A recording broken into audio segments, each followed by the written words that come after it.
What is up, guys? Photo Pitch here, and today I'm going to show you how to make a nice, crisp, clever video outro. Alright, let's get started. Alright, so I'm working in Photoshop CS6, and what you're going to want to do is go up to the top and click File. Let's go ahead and start a new project. And for me, since I upload to YouTube in HD, I have my project settings at 1280 pixels for width and 720 pixels for height with 300 resolution. Alright, let's click OK. See, this is what we're working with. Let's hit Control minus on to zoom out. And over to the right, we're going to unlock this background. Let's click OK. And let's click Control J to add a copy. We're going to make a copy of that layer. Let's click back on our original layer. And over to the left, let's go ahead and choose our foreground and background colors. For me, I'm using a gray and blue pattern set. And for the first layer, it's going to be the underlying layer that you'll eventually see. Let's go ahead and hit Control Backspace. Alright, it's going to add that. Let's click on our next layer. And let's switch our foreground and background. Control Backspace. And as you can see it, this is what we're working with. So basically the way you want to look at this is you want your predominant color that you want for this outro to be on top. It's a top layer. Imagine if you have two sheets of paper, one's blue, one's gray. Right now the blue sheet's on top of the gray, so you can't really see it. But what we're going to do is we're going to make some scissor cuts, or technically using a polygonal lasso tool. But for the beginners out there, basically imagine having a pair of scissors, and we're just going to cut out shapes inside this blue piece of paper, and with the gray sheet of paper underneath, you'll be able to see through it. Alright, let's get started. So up to the top left, we're going to right click on the polygonal lasso tool. Click on that, or you can use L shortcut. We're going to make some arbitrary shapes here. You guys can work with me here. It doesn't matter. Eventually we're gonna have a square in the middle and cut that out. Cut that out like that. Come on, you can do this. Yeah, let's see, something like that. Delete. We'll just do something weird like this. Delete. Something like that.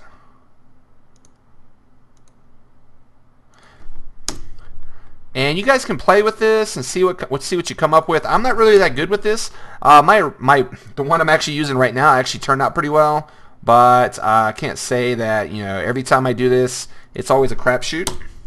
All right, and now, so that's something we got right there. Let's go ahead and hit Control D to deselect everything. See what we're working with. All right. Alright, so now what we want to do is when you use your rulers, you can either hit Control R to add your rulers to the view, and we're going to click up in this area right here. We're going to bring this down, and you know what? Let's go ahead and get our subscribe button. So I'm going to go out and find my subscribe button here. I'm going to drag this in since I've already removed the background, and let's go ahead and size this. Thinking like that, we'll hit enter. Oh, that's wrong. Control Z, V. Let's just go ahead and get that off of there. Get rid of that. Hit V as a shortcut so we can drag this. And you guys can obviously be a little bit cognizant of the background of where you're going to put your subscribe button or your video overlay. But for me, I'm just going to kind of put that right there. It doesn't look too good, but it's going to put right there in the middle. We got a subscribe button. Now what we want to do is we want to come down and say, let's drag our ruler button, because we kind of want to see where the box is going to be that we cut out for the video. Alright, so we got that there. Let's kind of come over here. Let's do, and see at the ruler up top, it's really easy to use a symmetrical pattern. So for this, we're going to use 3 1/4. Right there. And we're going to come over here to maybe 1 1/4. Alright, let's see, that looks good. So we start out with 4 1/4. Let's try to make this, so if we go 1 1/4, I think that's going to be good. Alright. And then we're going to use another ruler, come down to about right there. Alright, so now that we have our ruler lines in place, we're going to come out, grab our polygonal lasso tool, Let's go ahead and zoom in. Control plus sign. We'll click right there. And being that you got these ruler lines, you see how it automatically keeps a straight line for you? Bam. Bam. Bam. Right, we got that square. Let's go ahead and hit delete. Yep, all right. That's a rookie mistake there. We need to actually select, so Control D. We need to select the actual layer over here. I make this mistake all the time, guys. Click on the second layer where you have your blue pattern or your top layer. All right, we're going to come back in here. Let's click up there. Go through this really quick. Click delete. All right, let's go ahead and Control D. Deselect it. All right, now we're going to add some text. And you can put this anywhere, guys. And I'm just going to type previous video. Let's go ahead and highlight that. Let's change the colors. Let's do something kind of clever that pops. Let's maybe black.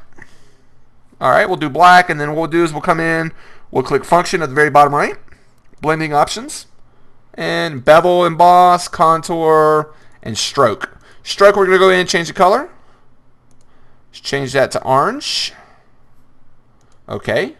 Maybe take the contour off. All right, contour off. And right now, see what we're working with? All right, now we're going to add a little pop to this design. Let's click on your layer, your top layer with the cutouts, as you can see right here. And we're going to click on function, blending options. We're going to go in, bevel, emboss, contour, and maybe stroke. And now you see the difference, how it just kind of pops out to you. Guys, if you want, you see like there's a gap down here. It's definitely something you might want to keep in mind if you want this to be true, like true professional. All right, I'm gonna go ahead and save this, guys, and then you guys can click on my outro for the next step in using this in Sony Vegas. Thanks, guys. Photo pitch out.